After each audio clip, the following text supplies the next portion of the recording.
question est celle-ci. Dans le journalisme, c'est les faits. Et il y a une déclaration de l'église kimbanguiste qui dénie au monsieur qui a envoyé le document, qui a désigné Ronsard Malonda dans la qualité.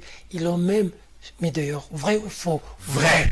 Laurent dit que cet aspect-là ça note des tâches dans la désignation de Ronsard Malonda. C'est ce que lui dit. Ça veut dire que le cible... plus de temps que je te donne la parole. Je prends les idées si j'amène là-bas, et puis John va parler. Oui. Parce que c'est lui qui va conclure tout ce que vous dites. Oui. Alors, là, sa préoccupation, c'est le fait qu'il y ait déjà un qui pose problème, il n'avait plus 6. Comment on peut dire qu'il a 6? Réponse. Non. La soi-disant suspension que vous évoquez, est-elle venue en amont ou bien en aval? Écoutez, vous venez de dire qui goûtent des choses, et ceux-là qui disent ça, ce sont les gens qui montaient ici que nous n'irons pas aux élections avec la machine. S'il te plaît, il faut le rappeler.